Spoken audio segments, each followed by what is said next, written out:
یہ ایک کمرے کا منظر تھا جہاں ایک 30 سالہ لڑکا بیڈ پر سو رہا تھا۔ اچانک وہ نیند میں زور زور سے سر دائیں بائیں ہلانے لگا، ایسے جیسے بہت ڈراؤنا خواب دیکھ رہا ہو اور اس خواب میں بہت تکلیف میں ہو۔ اچانک سے اس کی آنکھ کھل گئی اور پھر وہ ایک جھٹکے سے اٹھ گیا۔ اس کا پورا جسم پسینے میں شرابور تھا۔ وہ چند لمحے اسی طرح بیٹھا رہا، پھر بیڈ سے اتر کر گلاس میں پانی ڈال کر پینے لگا۔ تھوڑی دیر بعد دروازہ کھلا اور آنے والی شخصیت نے آتے ہی کمرے کی تمام بتیاں جلا دیں تو پل بھر میں پورا کمرہ روشنیوں میں نہا گیا۔ وہ عورت پریشانی سے اس لڑکے کی جانب بڑھی۔ کیا ہوا ارسل، تم اتنے گھبرائے ہوئے کیوں ہو؟ اس لڑکے نے، جس کا نام ارسل خان تھا، اپنی گہری نیلے آنکھیں اٹھا کر اپنے پاس بیٹھی عورت کو دیکھا۔ کچھ نہیں چچی جان، بس ایسے ہی، یہ کہتے ہی ارسل ڈریسنگ روم کی طرف بڑھ گیا۔ جیسے ہی وہ ڈریسنگ روم کا دروازہ کھولنے والا تھا، اسے پیچھے سے اپنی چچی کی آواز سنائی دی۔ تم ہمیشہ کی طرح انہی ڈراؤنے خوابوں کی وجہ سے ڈر کر اٹھ گئے ہو نا؟ تم وہ سب بھول کیوں نہیں جاتے؟ اس واقعے کو ہوئے 30 سال ہو گئے ہیں۔ ارسل خان کے دروازے کے ہینڈل پر گرفت سخت ہو گئی اور اس نے کرب سے اپنی آنکھیں بند کی۔ چند لمحے اسی طرح کھڑے رہنے کے بعد وہ کچھ بھی کہے بغیر ڈریسنگ روم کے اندر چلا گیا اور اس کی چچی اسے کرب سے دیکھتی رہ گئی۔ یہ ایک پارٹی کا منظر تھا جہاں ایک 27 سالہ لڑکا اپنے دوستوں کے ساتھ خوش گپیوں میں مصروف تھا۔ اچانک اس کے دوست ریان نے اس کو پکارا۔ زمان زمان نے ریان کی طرف دیکھ کر کہا، تمہارا آفس کا کام کیسے جا رہا ہے؟ یار تمہیں تو پتہ ہے مجھے بزنس کا کوئی شوق نہیں، مگر برو نے کہا ہے وہ میرے ساتھ کوئی رعایت نہیں کریں گے، اس لیے مجھے مجبوراً آفس جوائن کرنا ہی پڑا۔ زمان نے بیزاری سے آنکھیں گھماتے ہوئے کہا، لگتا ہے تمہارا برو تم سے محبت ہی نہیں کرتا جو تم سے زبردستی آفس جوائن کروایا ہے۔ یہ بات اس کے دوست احمد نے کہی۔ احمد کی بات پر زمان کو غصہ تو بہت آیا، مگر وہ ضبط کرتا احمد کی طرف دیکھ کر بولا، آج تو یہ بات کہہ دی، آئندہ ایسی بات کرنے کی ہمت بھی مت کرنا، ورنہ میں یہ بھول جاؤں گا کہ ہم بچپن کے دوست ہیں۔ زمان کی سنہری آنکھوں میں غصہ دیکھ کر احمد جلدی سے آگے بڑھا اور اس کے کندھے پر ہاتھ رکھا اور بات سنبھالتے ہوئے گویا ہوا، یار کیا ہو گیا، میں مذاق کر رہا تھا۔ زمان اس کا ہاتھ اپنے کندھے سے جھٹکتے ہوئے اپنی سنہری آنکھیں اس کی آنکھوں میں گاڑ کر بولا، آئندہ مذاق میں بھی ایسی بات مت کرنا، کیونکہ برو اگر اس دنیا میں اپنے ماں باپ کے بعد کسی سے سب سے زیادہ محبت کرتے ہیں تو وہ صرف میں ہوں۔ یہ کہہ کر وہ ایک جھٹکے سے باہر کی طرف چل دیا۔ زمان کے جانے کے بعد ریان نے احمد کو غصے سے دیکھا، تمہیں کیا ضرورت تھی اس طرح مذاق کرنے کی؟ جانتے نہیں ہو وہ اپنے بھائی سے کتنی محبت کرتا ہے؟ دیکھو اب ناراض ہو کر چلا گیا۔ ریان کی بات سن کر احمد نے پریشانی سے اپنا ماتھا مسلا، پھر اس کی طرف دیکھ کر بولا، یار تو غصہ مت کر، میں اسے منا لوں گا۔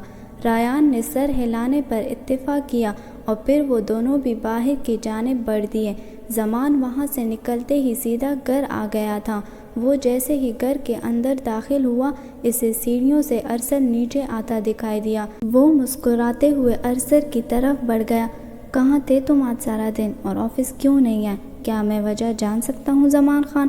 زمان جو اپنے بھائی کی طرف بڑھتے ہوئے اسے گلے لگانے ہی والا تھا، ارسل کی غصے بھری آواز سن کر کان کی لو کو جانے لگا اور اس کی طرف دیکھتے ہوئے کہا، یار برو ایک دن آفس نہ آنے سے کچھ ہوا تو نہیں نا؟ ویسے بھی مجھے کچھ تکن محسوس ہو رہی تھی تو آرام کی غرض سے آفس نہیں آیا، اور آج میرے دوستوں نے پارٹی رکھی تھی، ادھر جانا تھا، اس وجہ سے میں نہیں آیا۔ زمان نے ادھر ادھر آنکھیں گھماتے ہوئے کہا، تم کتنے دن آفس آئے ہو زمان جو تم تک بھی گئے اور اس تکن کو دور کرنے کے لیے تمہیں آرام کرنا تھا؟ ارسل نے بھرپور تنزیہ انداز میں اس کی طرف دیکھ کر کہا، یار برو، ابھی وہ کچھ کہتا کہ پیچھے سے اس کی ماں مقدس بیگم آئی۔ کتنی بار تم سے کہا ہے زمان یہ برو نہ بولا کرو، تمہارا بڑا بھائی ہے، بھائی بولا کرو۔ مقدس بیگم نے اپنے بیٹے کو گور کر کہا، جس پر زمان نے تابعداری سے سر جھکا دیا، مگر یہ بات تو مقدس بیگم بھی جانتی تھی کہ وہ اتنی جلدی سدھرنے والوں میں سے نہیں۔ داجی کھانے پر بلا رہے ہیں، آ جاؤ تم دونوں۔ داجی کے نام پر ارسل جو مسکراتے ہوئے اپنی چچی جان کو دیکھ رہا تھا، اس کا چہرہ ایسے ہو گیا جیسے کڑوا بادام نگل لیا ہو۔ زمان نے اپنے بھائی کی طرف پریشانی سے دیکھا تو یہ منظر مقدس بیگم نے بھی بڑی گہری نگاہوں سے دیکھا تھا۔ پھر وہ سر جھٹک کر آگے بڑھ گئی، کیونکہ وہ جانتی تھیں کہ ارسل کو کچھ بھی کہنے کا کوئی فائدہ نہیں۔ وہ سب ڈائننگ ٹیبل پر خاموشی سے بیٹھے کھانا کھا رہے تھے، جس میں ارسل کے چچا درید خان بھی شامل تھے۔ یہ بزنس ارسل خان کے دادا دلاور خان نے شروع کیا تھا، جو پہلے گاؤں میں رہتے تھے، مگر اپنے ماں باپ کی وفات کے بعد گاؤں میں اپنی کچھ زمینیں بیچ کر وہ بیوی بچوں کے ساتھ شہر آ گئے اور اپنا بزنس شروع کیا۔ ان کا بزنس بہت جلد ترقی کی راہ پر گامزن ہو گیا، مگر گاؤں میں اب بھی کچھ زمینیں ایسی تھیں جن پر پھلوں کے باغات تھے، جن سے ان کی اچھی خاصی کمائی ہو رہی تھی۔ ان زمینوں کی حفاظت پر انہوں نے اپنے خاص آدمی مرجان خان کو مامور کیا تھا۔ مہینے میں ایک آدھ بار وہ خود بھی اپنی بیوی بچوں کے ساتھ وہاں کا چکر لگا آتے۔ دونوں بیٹوں کی پڑھائی مکمل ہونے کے بعد دلاور خان نے یہ ذمہ داری اپنے دونوں بیٹوں کو سونپ دی تھی۔ دلاور خان کے بڑے بیٹے شاذل خان کی وفات کے بعد ساری ذمہ داری درید خان کے کندھوں پر آ گئی، جسے انہوں نے بخوبی نبھایا، مگر اپنی پڑھائی باہر ملک سے مکمل کرنے کے بعد اب ارسل نے یہ ساری ذمہ داری اپنے کندھوں پر لے لی، جس میں اب زمان خان بھی اپنے بھائی کی مدد کر رہا تھا، جبکہ درید خان اب زیادہ تر گھر میں ہی پائے جاتے۔ اس خاموشی کو اچانک دلاور خان کی آواز نے توڑا۔ درید، تم کل گاؤں جاؤ، وہاں ہماری ذمہ داروں کے بیچ میں کوئی مسئلہ ہو گیا ہے، وہ حل کر کے آؤ۔ ان کی آواز میں آج بھی پہلے کی طرح رعب و دبدبہ تھا۔ جی داجی، درید خان نے سر جھکاتے ہوئے کہا۔ مقدس بیگم نے موقع مسیح جانتے ہوئے داجی کی طرف دیکھ کر کہا، داجی وہ میں یہ کہنا چاہ رہی تھی کہ کیوں نہ ہم زمان کی شادی کروا دیں۔ ان کی بات سنتے ہی داجی نے اپنی بہو کو سخت نگاہوں سے دیکھا۔ بہو، ہم تمہیں پہلے بھی یہ بات بتا چکے ہیں کہ پہلے ارسل کی شادی ہوگی اور پھر زمان کی۔ پر داجی، مقدس بیگم نے کچھ کہنا چاہا، مگر داجی نے ہاتھ اٹھا کر انہیں روک دیا۔ بس بہو، اب اور کوئی بات نہیں، یہ میرا آخری فیصلہ ہے۔ ان کی رعبدار آواز سن کر مقدس بیگم چپ کر گئی۔ تھوڑی دیر بعد داجی اٹھ کر چلے گئے تو درید خان بھی اپنے کمرے کی جانب چل دیے۔ ان دونوں کے جانے کے بعد زمان نے اپنی ماں کی طرف دیکھ کر کہا، ماں، آئندہ آپ داجی کے سامنے میری شادی کی بات نہیں کریں گی۔ یہ کہہ کر وہ ایک جھٹکے سے اٹھ کر وہاں سے چلا گیا، جس پر مقدس بیگم نے پریشانی میں ارسل کی طرف دیکھا۔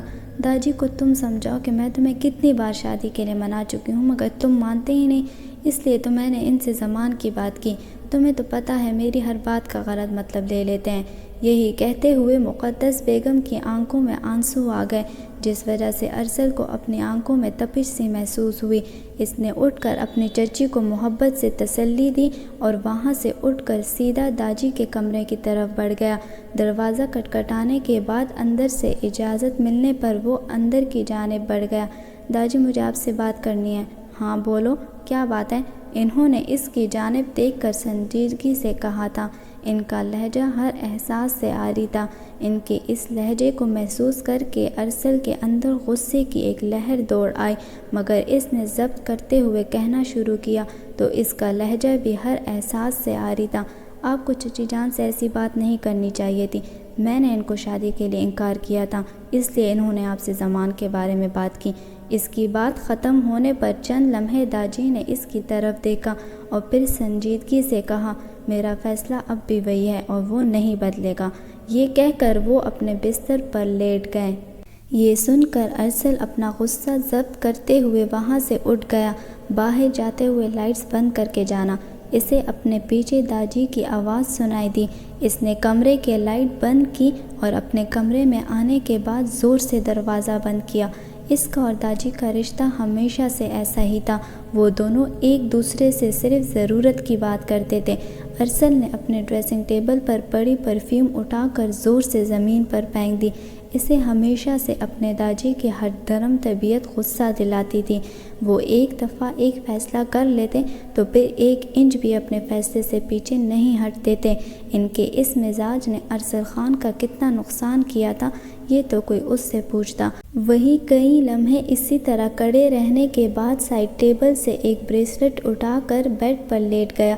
کیوں چلی گئی ماں مجھے چھوڑ کر؟ یہ جانتے ہوئے بھی کہ میں آپ سے کتنی محبت کرتا ہوں۔ چچی جان مجھ سے بہت محبت کرتی ہیں، مگر وہ آپ کی جگہ کبھی بھی نہیں لے سکتی۔ یہ کہتے ہوئے اس نے کرب سے آنکھیں بند کی تو اس کی نیلی آنکھوں سے آنسو ٹوٹ کر کپٹی میں جذب ہوتے گئے، اور دیکھتے ہی دیکھتے وہ اپنے ماضی کے اس دن میں چلا گیا جس نے اس کی ساری زندگی بدل دی تھی۔ ماضی۔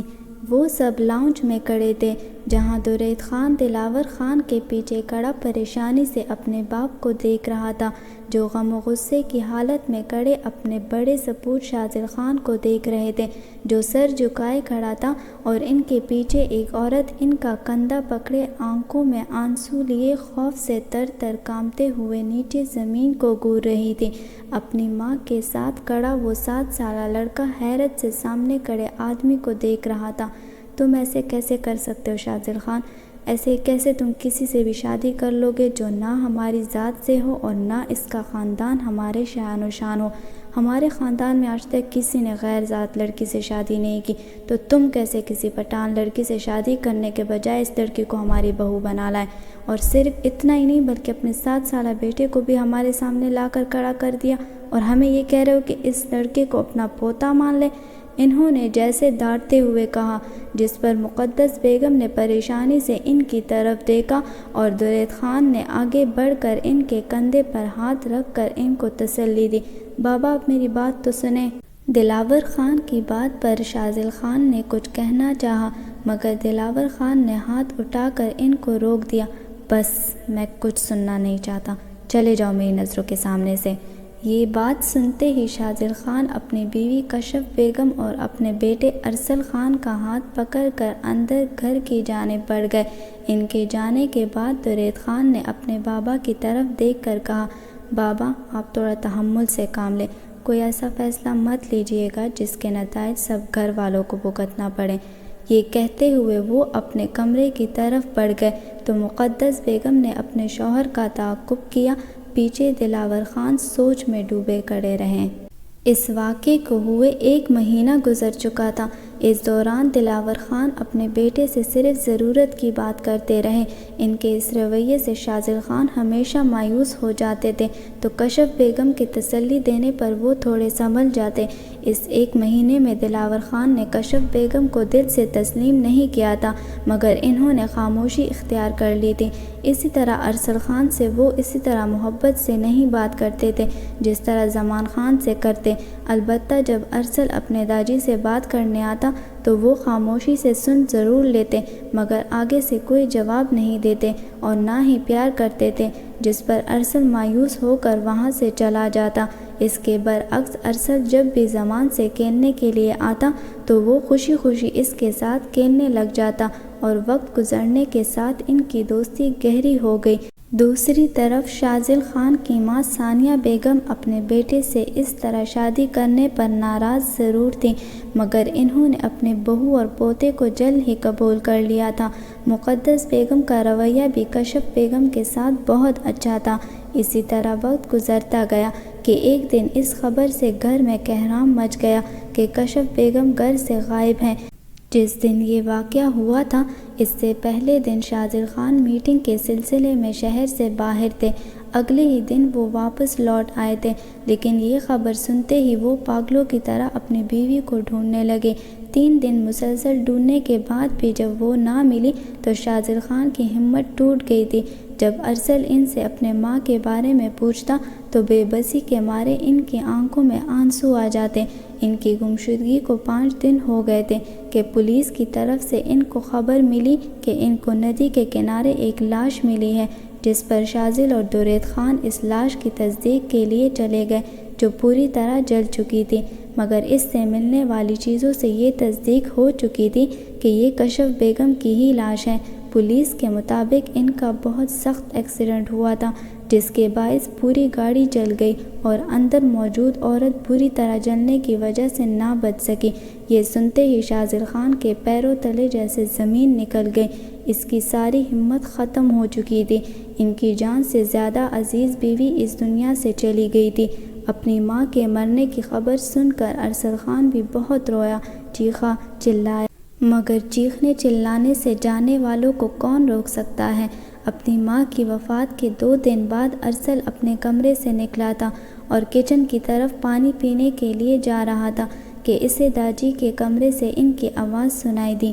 چھپ کر شادی کرنے والوں کا یہی انجام ہوتا ہے، جس طرح ان دونوں کی شادی کا ہوا۔ شاذل خان کی بیوی کو ویسے بھی مرنا تھا، اب ہم اپنے بیٹے کی دوسری شادی اپنی مرضی سے کروائیں گے۔ یہ سنتے ہی باہر کھڑے ارسل خان کی آنکھوں میں آنسو آ گئے۔ اسے آج پہلی دفعہ اپنے دادا سے نفرت محسوس ہوئی تھی۔ کچن جانے کے بجائے وہ بھاگتے ہوئے اپنے کمرے کی طرف بڑھ گیا۔ جبکہ اندر بیٹھی ثانیہ بیگم نے اپنے شوہر کی باتیں سنی تو تعصب سے ان کی طرف دیکھ کر کہا، آپ نے اپنے بیٹے کی حالت دیکھی ہے؟ ساری دنیا سے کٹ کر رہ گیا ہے، یا تو ارسل کو سینے سے لگائے رکھتا ہے یا پھر سارا دن کمرے میں بند رہتا ہے۔ کچھ تو اپنے بیٹے کا ہی خیال کر لیں۔ یہ کہتے ہوئے وہ پوٹ پوٹ کر رونے لگی تو دلاور خان نے پریشانی سے ان کی جانب دیکھا اور کچھ بھی کہے بغیر ان کے ساتھ بیٹھ گئے۔ کشف بیگم کے بعد شاذل خان بھی ہارٹ اٹیک کے باعث اس دنیا سے رخصت ہو گئے۔ اپنے جوان بیٹے کی موت نے تو جیسے دلاور خان کی کمر ہی توڑ دی تھی۔ اپنے باپ کے مرنے کے بعد ارسل کو تو جیسے چپ سی لگ گئی۔ وہ کسی سے بھی کوئی بات نہیں کرتا تھا۔ اگر زمان اس سے بات کرنے آتا تو اس سے 1-2 باتیں کرنے کے بعد پھر سے خاموش ہو جاتا۔ شاذل خان کی ماں یہ صدمہ برداشت نہیں کر پائی اور اپنے بیٹے کی وفات کے 1 مہینے بعد ہی خالق حقیقی سے جا ملی۔ وقت کا کام ہے گزرنا، جو گزر ہی جاتا ہے، چاہے کسی کی زندگی میں جتنے ہی غم کیوں نہ ہو، وقت اس پر مرہم رکھ ہی لیتا ہے۔ اس دوران اتنا ضرور ہوا تھا کہ دلاور خان ارسل سے تھوڑی بات چیت کر لیتے تو وہ بھی انہیں ہاں یا نہ میں جواب دے دیتا۔ اس کے برعکس اس کے چچا چچی اس سے بہت محبت کرتے تھے، اس کی ہر خواہش اور ضرورت پوری کرتے تھے۔ ارسل خان بھی ان سے بہت محبت کرتا تھا، مگر زمان خان سے اس کو الگ انسیت تھی۔ جب وہ بھی BA کرنے باہر ملک گیا تو اس وقت زمان میٹرک کر رہا تھا، کیونکہ وہ ارسل سے 3 سال چھوٹا تھا۔ جب زمان نے FSC کر لیا تو درید خان اور مقدس بیگم نے اس کو بھی ہائر اسٹڈیز کے لیے اسی یونیورسٹی بھیج دیا جہاں ارسل خان پڑھ رہا تھا، تاکہ وہ زمان کی حفاظت کر سکے، اس پر نظر رکھ سکے، کیونکہ وہ تھوڑا شرارتی تھا۔ جبکہ ارسل کی پڑھائی کا آخری سال چل رہا تھا۔ اپنے بھائی کی وجہ سے اس نے MBA میں داخلہ لیا، مگر MBA مکمل ہونے پر ارسل واپس پاکستان آ گیا، لیکن وہ پھر بھی زمان پر نظر رکھتا رہا۔ واپس آتے ہی اس نے اپنے والد کا آفس جوائن کر لیا۔ جب زمان کی پڑھائی ختم ہوئی تو اس نے یکدم آفس جوائن نہیں کیا، بلکہ اس کا کہنا تھا کہ زندگی ایک بار ملتی ہے اور اسے انجوائے کرنا چاہیے۔ اس پر درید خان نے تو اعتراض کیا، لیکن ارسل نے یہ کہہ کر ان کو روک لیا کہ کرنے دے اس کو زندگی انجوائے، ویسے بھی ساری زندگی یہی کام کرنا ہے۔ جس پر وہ ارسل کی بات مان گئے، مگر جب زمان خان بہت وقت تک اپنی ذمہ داریوں سے بھاگتا رہا تو پھر ارسل نے اس کو زبردستی آفس آنے پر مجبور کیا، تو اس نے اپنے بھائی کی بات مان لی، کیونکہ وہ اپنے بھائی سے بہت محبت کرتا تھا۔ حال اتنا عرصہ گزر جانے کے بعد بھی وہ الفاظ آج بھی اس کے کانوں میں گونجتے تھے تو اسے تکلیف ہوتی تھی۔ وہ اپنی ماں کے ساتھ ہوئے ظلم کو آج بھی نہیں بھول پایا تھا۔ یہ سب سوچتے ہوئے اس نے کرب سے اپنی آنکھیں کھول دیں۔ اس کی نیلی آنکھیں سرخ ہو رہی تھیں۔ وہ آج بھی اپنے ماضی کو یاد کرتا، اپنے ماں باپ کو یاد کرتا۔ وہ ہمیشہ اسی طرح اذیت میں مبتلا ہو جاتا، جس سے اس کو نکالنے والا کوئی نہیں تھا۔ تھوڑی دیر بعد اس نے کمرے کی لائٹ بند کی اور اپنے بستر پر لیٹ کر سو گیا، مگر نیند اس کی آنکھوں سے کوسوں دور تھی۔ یہ اس سے اگلے دن کا ذکر ہے۔ یہ منظر ایک کال کوٹری کا ہے جہاں ہر طرف اندھیرا تھا۔ اس اندھیرے میں اگر غور سے دیکھا جائے تو ایک عورت سر جھکائے دیوار سے ٹیک لگائے بیٹھی تھی۔ اس کا پورا جسم زخموں سے چور تھا، جن میں کچھ زخم تو پرانے معلوم ہو رہے تھے اور کچھ نئے۔ ایسا لگ رہا تھا جیسے وہ سالوں سے یہاں قید ہو۔ اسی لمحے دروازہ کھلا اور کوئی اس کمرے میں داخل ہو گیا۔ وہ کوئی عورت تھی جو اب قدم قدم چلتے زخموں سے چور عورت کی طرف بڑھ رہی تھی۔ اس عورت کے بالکل قریب پہنچ کر وہ گھٹنوں کے بل بیٹھ گئی۔ چند لمحے خاموش رہنے کے بعد اس نے بولنا شروع کیا، تمہیں کیا لگا تھا تم میری بہن کی جگہ لوگی اور میں تمہیں اتنی آسانی سے جانے دوں گی؟ اس عورت کے لہجے میں ایک کاٹ سی تھی، ایسا لگ رہا تھا جیسے وہ بہت ضبط سے بول رہی ہو، ورنہ اگر اس کا بس چلتا تو ابھی اس عورت کو جان سے مار دیتی۔ ویسے تم کتنی بدقسمت عورت ہو، تم اتنے سالوں سے زندہ یہاں میری قید میں ہو، مگر تمہارے بیٹے کو لگتا ہے کہ تم مر چکی ہو۔ یہ کہہ کر وہ تھوڑی دیر خاموش ہو گئی۔ دوسری عورت اسی طرح سر جھکائے بیٹھی تھی۔ چلو آج میں تمہیں اپنی زندگی کی کہانی بتاتی ہوں، یہ سب کرنے کی وجہ بتاتی ہوں۔ اس نے جیسے ہی اپنی بات مکمل کی، ایک بار پھر دروازہ کھلا اور ایک عورت اندر داخل ہوئی جو سیدھا چلتے ہوئے اس کے پیچھے کھڑی ہو گئی، تو اس نے پیچھے مڑے بغیر اپنی بات جاری رکھی، کیونکہ وہ جانتی تھی کہ آنے والی ہستی کون ہے۔